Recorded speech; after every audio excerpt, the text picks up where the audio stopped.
Les habla Rafael Arraiz Luca desde Unión Radio y esto es Venezolanos, un programa sobre el país y su historia. Mi número de productor nacional independiente, 30.720. Hoy, en la continuación de esta serie que venimos haciendo sobre arquitectos venezolanos, este es nuestro capítulo 9. Hemos ya revisado a lo largo de 8 programas la vida y obra de un buen conjunto de arquitectos venezolanos. En el programa de hoy vamos a comenzar con un veterano arquitecto venezolano de muchos años ya trabajando y con una obra muy grande. Me refiero a Edmundo Díquez. Pero claro, el programa lo vamos a hacer pensando en la siguiente fórmula. Edmundo Díquez formó una empresa con Oscar González Bustillos y con José Alberto Rivas hace muchos años, y toda la obra de ellos es la obra de 3 personas de esa empresa, de esa firma de arquitectura que se llamó Díquez, González y Rivas. De modo que en la primera parte del programa veremos la vida y las formaciones de ellos 3, y en los segmentos sucesivos del programa veremos la obra que hicieron entre los 3. No puede separarse. De hecho, debo referir una anécdota. En una oportunidad, si mal no recuerdo, en el año 96 o 97, le fue conferido el Premio Nacional de Arquitectura a Edmundo Díquez, y él gallardamente no lo aceptó porque dijo que todo lo había hecho con González y Rivas y que tendría que ser el premio para la firma. Pero entiendo yo que la firma, que el Premio Nacional de Arquitectura no se les otorga firmas. Sospecho que eso es lo que ha podido pasar, y se individualizó en la figura de Edmundo Díquez. Bueno, yo recuerdo este episodio muy hermoso por otra parte, porque no es frecuente en Venezuela que alguien rechace un premio por una razón tan gallarda, tan solidaria. Pero estuvo muy bien porque todo el mundo supo que el premio se lo habían dado a Edmundo Díquez y a González y a Rivas, gracias a ese gesto de honestidad de Edmundo Díquez. Bien, dicho esto, vamos a ver la vida de Edmundo. Nació en Margarita, Estado Nueva Esparta, el 10 de mayo de 1934.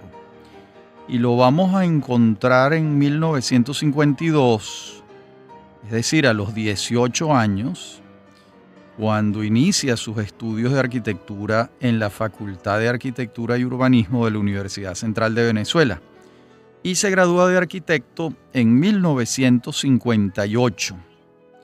Él recuerda particularmente, de acuerdo a testimonios que en algún momento le dio a William Niño Araque, las clases, las enseñanzas de los maestros, por supuesto. Fue alumno de Carlos Raúl Villanueva, de Tomás Sanabria, de José Miguel Galia, de Julián Ferris, de Martín Vegas Pacheco.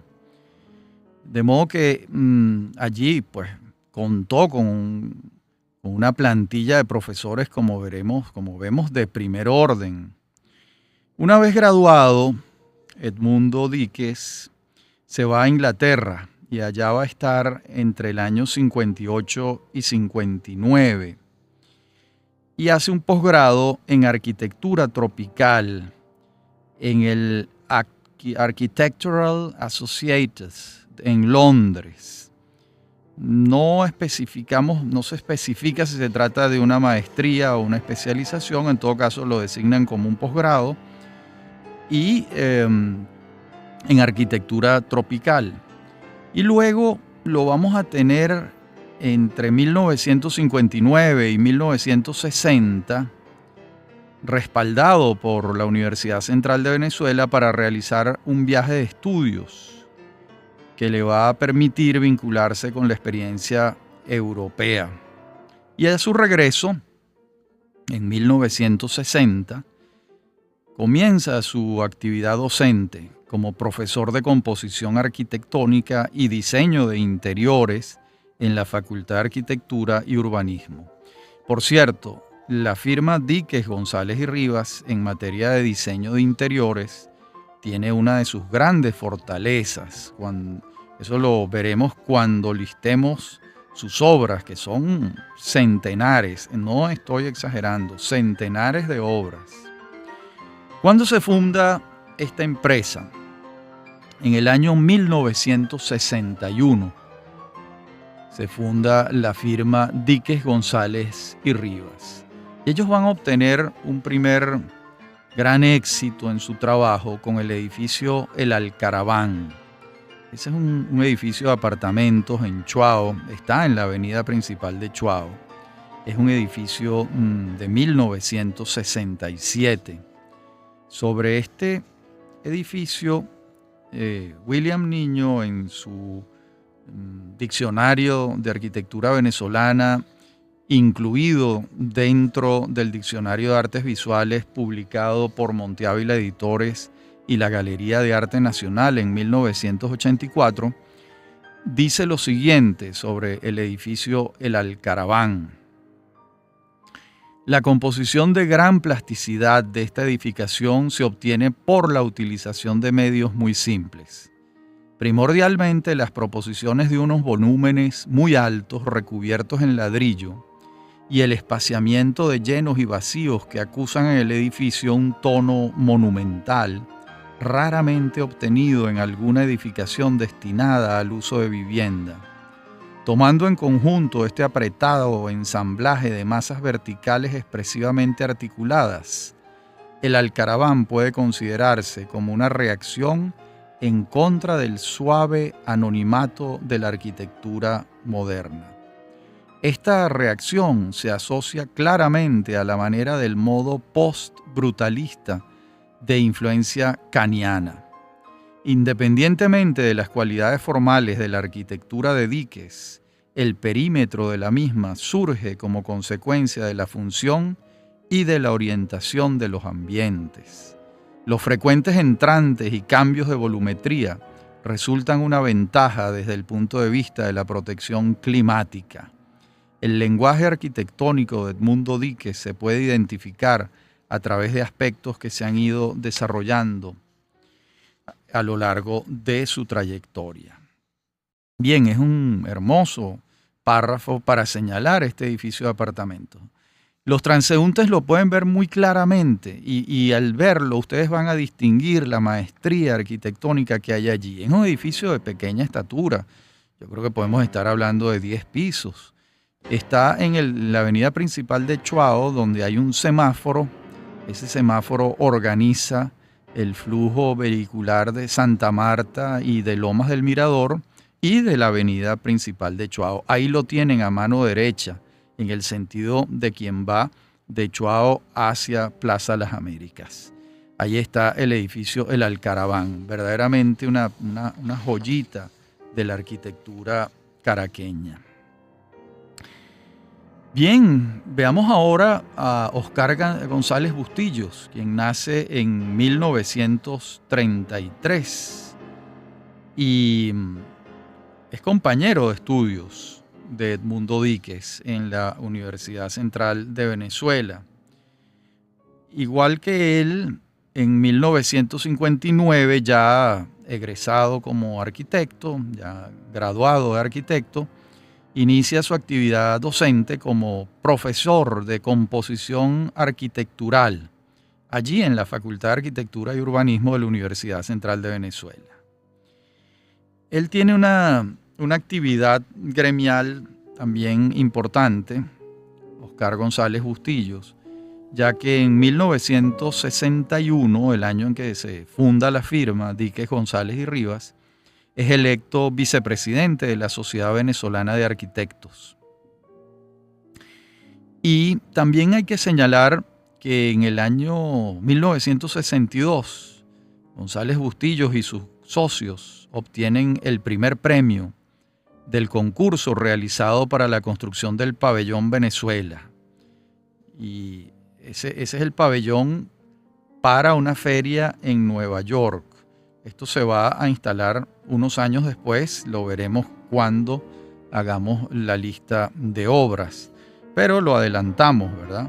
Y también hay que señalar algo que quizás olvidé antes, y es que el edificio del Alcaraván obtiene el Premio Municipal de Arquitectura en el año 1967. También se refiere Niño a el edificio general de seguros, que también lo veremos en su momento, pero que vale la pena cuando recordamos la vida y obra de González Bustillos, citar lo que él dice sobre este edificio. Un sólido volumen prismático se resuelve como un mecanismo operante, ya que obedece racionalmente a las exigencias del funcionamiento interior, así como a las condicionantes ambientales del trópico. Bien, esta última frase es determinante en la obra de esta firma de arquitectos. Las condicionantes ambientales del trópico. Ellos están todo el tiempo atendiendo a esas condicionantes. Y allí está una de las claves de la arquitectura de Díquez, González y Rivas. También entre 1970 y 1971, Oscar González Bustillos se desempeña como presidente de la Fundación para la Promoción de la Arquitectura, Fundar. Bien, en la próxima parte del programa veremos la vida y obra de José Alberto Rivas y continuaremos con las obras de esta firma extraordinaria de arquitectos que a lo largo de 43 años nos ha dejado uno de los trabajos más grandes y asombrosos y de calidad que ha habido en Venezuela. Ya regresamos.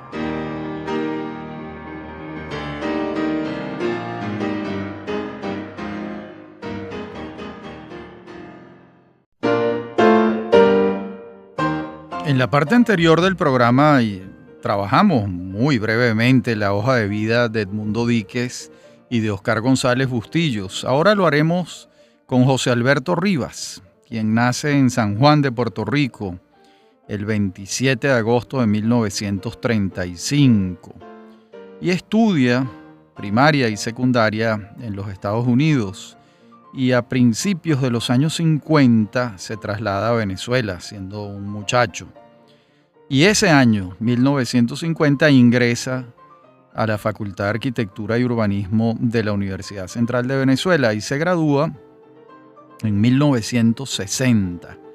Tuvo los mismos profesores de Díquez y de González Bustillos, que ya hemos mencionado antes, ese staff extraordinario de profesores que tuvo la Central en aquella época, entre quienes se contaban Villanueva, Sanabria, Galia, Vega, Ferris, por solo mencionar algunos. Una vez graduado, Rivas hace una maestría en planeamiento urbano en la Universidad de Harvard. Esto es, interesante e importante. Y también vinculado con esa universidad, años después se desempeñó como consultor del Centro de Estudios Urbanos que formaron entre el MIT y Harvard. Y también se desempeñó como consultor en vivienda y desarrollo urbano de la Organización de Estados Americanos, de la OEA en Washington. Y bueno, como ya hemos señalado antes, forma parte de la firma Díquez, González y Rivas desde su fundación en 1961. Vamos a ver ahora, no podemos señalarlos todos los edificios, sería imposible, en un solo programa no se puede, de modo que voy a hacer una selección de lo esencial. Comenzamos por 1961, el primer trabajo que tienen estos muchachos entonces es la casa de Carlos Armando Figueredo en Lomas del Mirador. Ahí está esa casa que ha envejecido muy bien, una casa, bueno, del año 61, ya tiene 58 años la casa en pie, con sus rasgos de modernidad. Decíamos en la parte anterior del programa que ese año se ganan el proyecto para el pabellón de Venezuela en la Feria de Nueva York y se va construyendo en los años siguientes y en 1964 tiene lugar el pabellón de esa feria. Alguna vez le he escuchado a Edmundo Díquez las características de este pabellón y la alegría con la que él habla de esa primera hechura, de ese primer logro, que es porque se ganan un concurso, pues. Y tiene un recuerdo muy hermoso de ese pabellón. Luego, en el año 65, esto es un dato curioso para los que amamos a Margarita, ellos hacen obras en el balneario de Playa del Agua y en el balneario de Huacuco.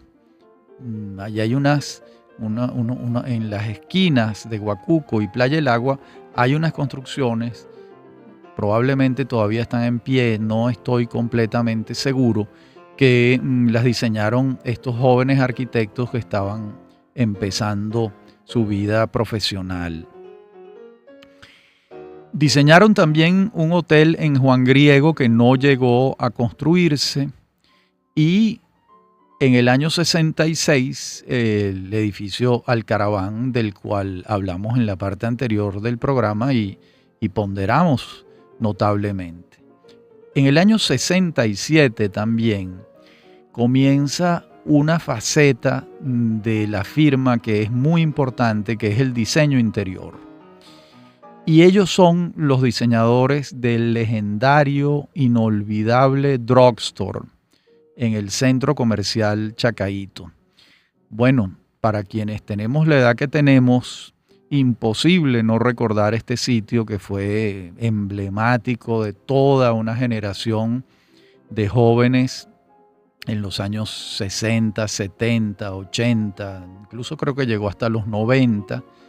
El Drugstore era una pequeña joya de diseño interior, trabajado como módulos, según alguna oportunidad me explicaron ellos, y fue una de las primeras banderas que colocaron en el mundo del diseño interior. Yo estoy seguro que a partir de allí esa línea de trabajo de la firma fue importante, porque realmente fue todo un logro de ambientación en un espacio relativamente pequeño que creaba unos ambientes de intimidad muy gratos y bueno, y por supuesto, esto ya no tiene que ver con la arquitectura, pero tengo el recuerdo extraordinario de los perros calientes que se comían ahí, que eran muy, muy grandes y muy bien hechos. Al año siguiente abren también una línea de la que se ocuparon en algunas oportunidades, y me refiero a la arquitectura hospitalaria. En el año 68 son los arquitectos del Hospital San Juan de Dios. Eso queda, como ustedes saben, en Valle Arriba, al lado de la Academia Washington, detrás del Centro Comercial Valle Arriba, un centro comercial relativamente nuevo. Allí está el Hospital San Juan de Dios, que es diseño de ellos. Luego, al lado del edificio Alcaraván, en el año 69 se construyó el Papagayo, que ahí está, que continúa de alguna manera los criterios del Alcaraván. No es un edificio tan celebrado como el Alcaraván, pero responde a una continuidad allí, ¿no? Y en el año 1970 abren otra línea de trabajo. Fíjense que hasta ahora hemos hablado del diseño interior, una casa, edificios de apartamentos, un hospital y ahora un colegio. Me refiero al colegio Los Campitos, que es un colegio de niñas del Opus Dei en la urbanización Los Campitos, en Caracas. Ese colegio es diseño de Díquez, González y Rivas. Y al año siguiente, el primer edificio que se construye en el Centro Médico Docente La Trinidad. Ustedes recordarán de programas anteriores que hemos señalado que el Centro Médico Docente La Trinidad fue una iniciativa de Eugenio Mendoza Goiticoa, que concitó a un grupo de promotores, de médicos, se buscaron los terrenos, se hallaron esos terrenos extraordinarios en La Trinidad y se comenzó a construir el Centro Médico Docente La Trinidad, que tiene varias etapas. Me refiero en su construcción arquitectónica propiamente. El primer edificio fue de Díquez González y Rivas. Y ese año 1971 ellos hacen algo que después no repiten. Se ve que, bueno, no se presentó la oportunidad, pero en eso que hicieron es muy bueno, y es el monumento a la batalla de Boyacá en la Cota 1000, que como ustedes saben se llama Avenida Boyacá, en homenaje a la batalla de Boyacá que tiene lugar en 1819, en el lugar de Boyacá, en Nueva Granada, hoy en día Colombia. Esa batalla va a ser determinante para el Libertador y para la gesta patriótica, porque libera a Nueva Granada del dominio español y se establece Bolívar en Bogotá a partir de esta victoria. Los elementos esenciales de la batalla de Boyacá van a ser Francisco de Paula Santander y José Antonio Anzoátegui, un colombiano y un venezolano. Y el monumento a la batalla de Boyacá está en la Cota 1000. Cuando se va en sentido este-oeste, lo van a tener a la derecha. Allí está, es un hermoso monumento, hay un estacionamiento. No sé en qué condiciones está en la actualidad, pero hasta hace poco estaba en buenas condiciones. Eso lo hicieron Díquez, González y Rivas. Luego, en el año 72, vamos a tener las residencias La Cima, en el tope de la urbanización Santa Rosa, las mesetas de Santa Rosa de Lima. Es decir, está en la frontera entre Santa Rosa de Lima, o las mesetas de Santa Rosa de Lima, y Lomas de San Román. Un edificio hermoso, realmente. En 1973 tendremos la ampliación del Hotel Prado Río en Mérida. Y en 1974 las residencias Camino Alto en Lomas de Chulavista, un edificio de apartamentos dúplex muy hermoso que queda allí. En la próxima parte del programa vamos a continuar listando y comentando muy brevemente la obra de Díquez, González y Rivas. Ya regresamos.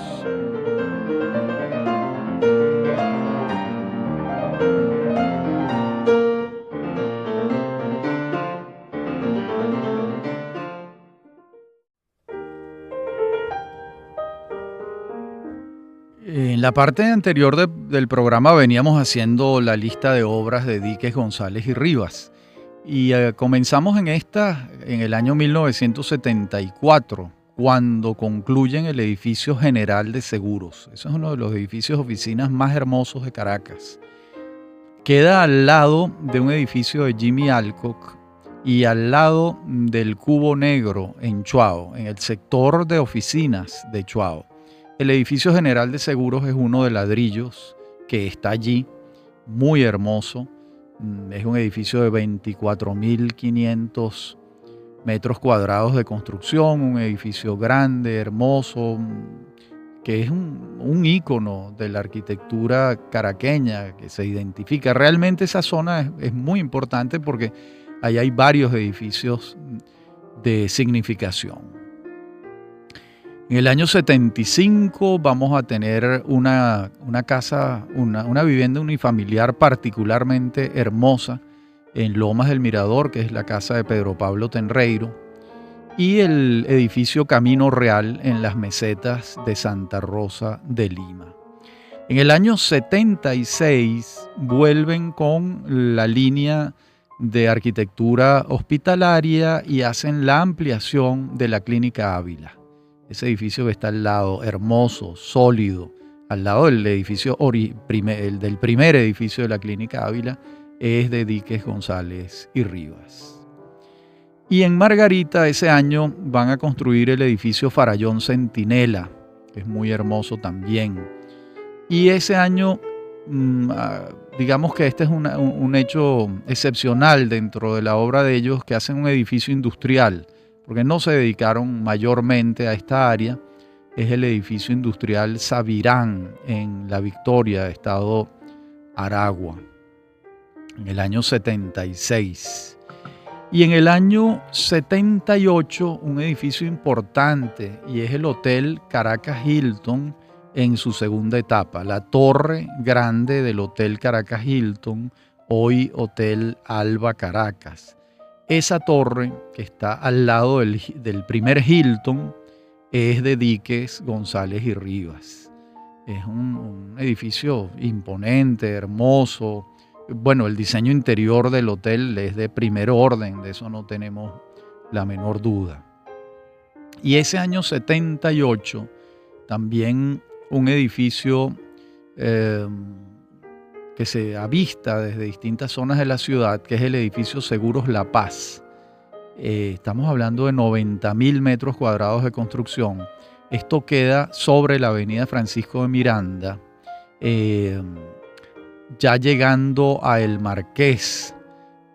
Es un edificio negro, digamos más cuadrado que cualquier otra forma. No es un edificio de grandes pisos, pero sí es un edificio muy ancho. Y allí está, es perfectamente reconocible. Muy cerca queda hoy en día el centro comercial Líder. Y en la línea de edificios vacacionales, en el año 78 construyen en Margarita los edificios Don Bartolo y Doña Felipa, muy conocidos en Pampatar y en Por la Mar. Son unos edificios perfectamente ubicables. En el año 79, en la línea de construcción de viviendas unifamiliares, hacen una casa para Gustavo Cisneros. Esa casa se llama La Cañada, queda al lado de la casa de Jimmy Alcock para el mismo propietario en el Caracas Country Club. Es una casa verdaderamente hermosa. Y también ese año, de manera excepcional, hacen una urbanización en Maracay, urbanización Villas del Centro. No se dedicaron a esta área con mayor insistencia, de modo que es una circunstancia excepcional. Y en los años 80, en la entonces nueva urbanización La Alameda, construyeron varios edificios. Las residencias Alameda, las residencias Tamarindo, donde quien habla casualmente vivió en aquellos años, unos apartamentos pequeños, muy bien diseñados. Y en ese entonces también hicieron el diseño interior del Hotel Girajara, que entonces se llamaba Hotel Barquisimeto Hilton, un hotel diseñado por Jimmy Alcock y Manuel Fuentes, pero el diseño interior fue de Díquez, González y Rivas. Lo mismo hicieron con el diseño interior del Hotel Caracas Hilton. Hicieron la torre y el diseño interior. Y en el año 1983, construyeron un edificio que a mí me parece particularmente bien integrado a la calle. Está en una esquina del Rosal. Es el edificio Atrium. Ahí queda la alcaldía de Chacao, queda la Bolsa de Valores de Caracas, que yo recuerde. Es un edificio que fue trabajado en armonía con el lugar donde se desarrolló y creó allí una esquina con un espacio público amplio, generoso. Y el edificio es muy, muy hermoso realmente. Este edificio de oficinas tiene 24.000 metros cuadrados, no tiene las dimensiones de General de Seguros, pero es un edificio de gran belleza realmente, ¿no? En el año 84 hicieron también el diseño interior del Aruba Concord, del Curazao Concord, de modo que en hotelería, en el diseño interior, fueron desarrollando un trabajo importante también, ¿no? Y nos vamos acercando a un edificio muy importante para mi gusto y para mi juicio, que es el edificio de oficinas de la Procter & Gamble en la Trinidad. Eso fue en 1995 y es un edificio muy hermoso. Está en una esquina, en ese semáforo donde se cruzan la avenida que sube hacia el Hatillo y una avenida que atraviesa desde la Trinidad hacia la quebrada de La Guairita. Allí hay un semáforo por todos los caraqueños conocido y ahí está el edificio sede de la Procter & Gamble. Ese edificio crea un patio interior muy grande donde se forma un microclima. Entiendo que fue concebido para que en ese patio interior ocurrieran eventos culturales, conciertos, exposiciones, ferias, conferencias.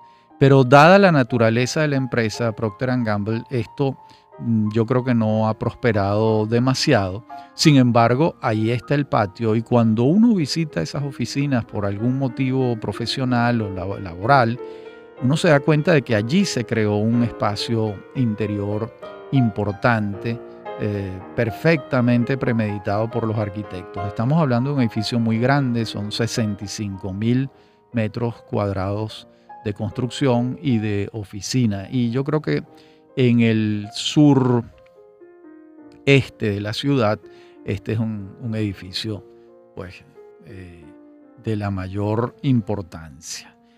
En estos años también la línea de diseño interior va a cobrar importancia. Hacen el diseño interior de la Presidencia de la Electricidad de Caracas, Leo Burnett, incluso restaurantes, el restaurante Il Encontro, lo hicieron ellos. Esa línea se va a profundizar también, hasta que llegamos a las últimas obras de la firma, que yo considero que es algo verdaderamente maravilloso, que son el conjunto de viviendas Caurimare Tepuy. Estamos hablando del año que eso comienza en 1999 y la tercera etapa culmina en el año 2004. Ellos diseñan estas casas en una especie de topo en Caurimare, arriba. Es un conjunto cerrado de casas muy, muy bien diseñadas que crean un microclima, porque allí hay un trabajo con la naturaleza, con el ambiente, con la flora importante. Incluso quienes viven allí dicen que el efecto del diseño arquitectónico en vinculación con los árboles, con toda la flora, reducen 2 y 3 puntos en el clima. Es decir, ahí hay más fresco que en otros lugares de Caracas gracias a esa circunstancia del diseño arquitectónico. Bien, en el año 2004, pues 2003, 2004, es el final de esta obra tan dilatada. Estamos hablando de una firma sin rupturas ni decisiones algunas entre 1961 y el año 2004. Prácticamente, pues estamos hablando de 43 años de trabajo conjunto. Una vez que pues alcanzaron determinados años, cerraron la firma y pues cada quien para su casa, a disfrutar de los nietos y también seguramente en lo personal muchos de ellos siguieron asesorando o haciendo determinados trabajos puntuales. Pero esa firma Díquez, González y Rivas, que condujo al Premio Nacional de Arquitectura para Edmundo Díquez, emblematizándose en él el trabajo de la firma, pues permaneció 43 años. Yo creo que debe ser una de las firmas de mayor longevidad en la historia de la arquitectura venezolana. Seguramente hay otras, probablemente el trabajo de Pimentel Malaucena con Borges y con Capielo puede que tenga incluso el mismo número de años o más, quizás más. El trabajo sostenido de Jimmy Alcock durante tantos años también. Digamos, no son muchas las firmas en Venezuela de arquitectura que logran permanecer tanto tiempo trabajando armónicamente y que finalmente nos legan una obra arquitectónica importante, no solo en Caracas, sino en Venezuela en general, en particular en Margarita. Uno diría que Díquez, González y Rivas han trabajado particularmente allá.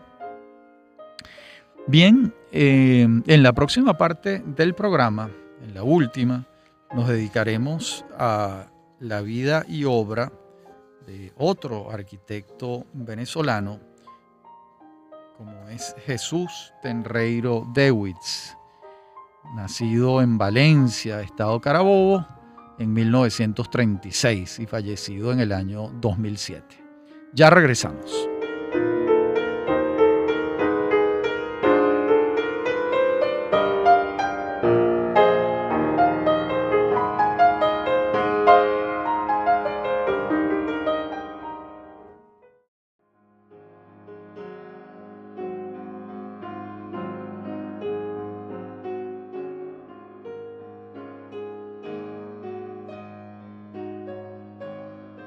Decíamos en la parte anterior del programa que hablaríamos en esta de Jesús Tenreiro Dewitz, nacido en Valencia, estado Carabobo.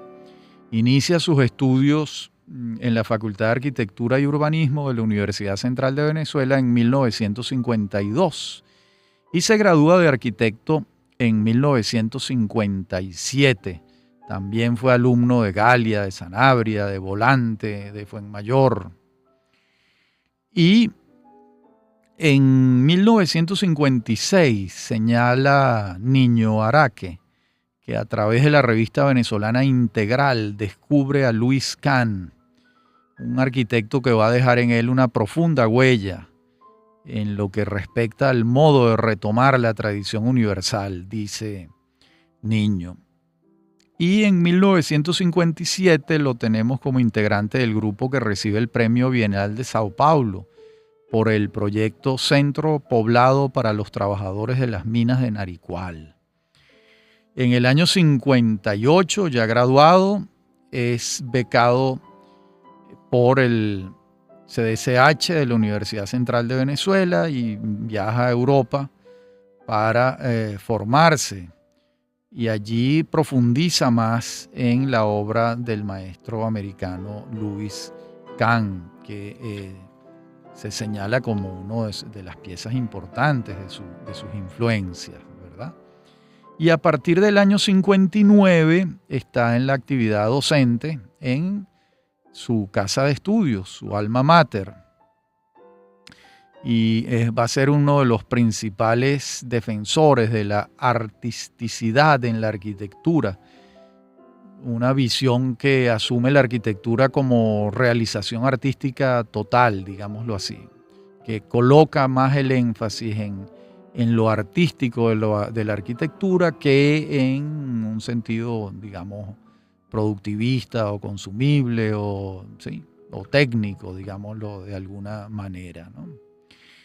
También en esos años 60 va a recibir una influencia importante, ya no en la arquitectura, pero sí en su visión del mundo, que se expresa en su obra arquitectónica.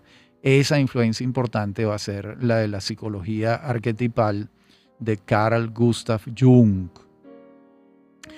Y entonces entramos propiamente en su obra, que es una obra, si se quiere, breve quiero decir con pocas realizaciones, pero de gran significación y muy estimada por la comunidad de los arquitectos.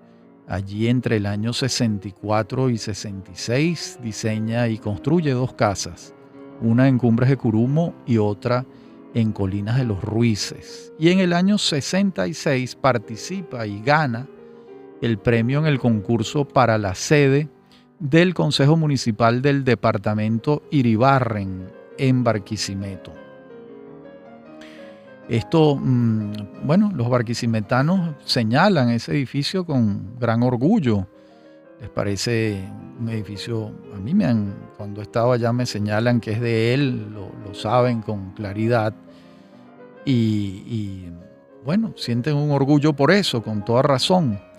Y entre el año 67 y 70 va a estar construyéndose el edificio de Delca en Ciudad Guayana, que es un edificio extraordinariamente celebrado por la comunidad de arquitectos. Es una pirámide interesantísima, un edificio de, si se quiere, pocos pisos, pero que uno ve que allí hay un sentido de la arquitectura importante. Y la tercera obra muy celebrada de Tenreiro es la Abadía de Huigüe, entre 1986 y 1990. Quienes hemos estado allí la agradecemos enormemente. Yo creo que es uno de los extraordinarios edificios que hay en Venezuela. El sentido, solo un arquitecto con la cultura de Jesús Tenreiro, con el sentido espiritual de Jesús Tenreiro, pudo construir aquella obra de sencillez prácticamente zen o monacal. Es decir, ahí está todo perfectamente adecuado, no solo al espacio, sino a la tarea que están desempeñando los frailes que viven allí, los benedictinos que viven allí en oración y los visitantes, porque eso es un hotel también. Uno puede irse a rezar, a meditar, incluso a leer, a trabajar. Hay unas habitaciones que se alquilan allí, claro, dentro de determinadas circunstancias y siempre dentro de gente que los visitantes estén vinculados con la espiritualidad cristiana o de cualquier orden, pero en todo caso la espiritualidad. Ese es un sitio extraordinario. Las visiones que se tienen del lago de Valencia, de las colinas aledañas, desde esa loma donde está la abadía de Huigüe, es algo fuera de serie. Es uno de los grandes edificios que yo conozco en el orden espiritual. Bien, hasta aquí el programa de hoy. Habló para ustedes Rafael Arraiz Luca. Me acompañan en la producción Inmaculada Sebastiano y Fernando Camacho, y en la dirección técnica Fernando Camacho. A mí me consiguen en mi correo electrónico rafaelarraiz@hotmail.com y en Twitter @rafaelarraiz. Este es el capítulo 9 de la serie de arquitectos y nos despedimos hasta nuestro próximo encuentro. Ha sido como siempre un gusto hablar para ustedes.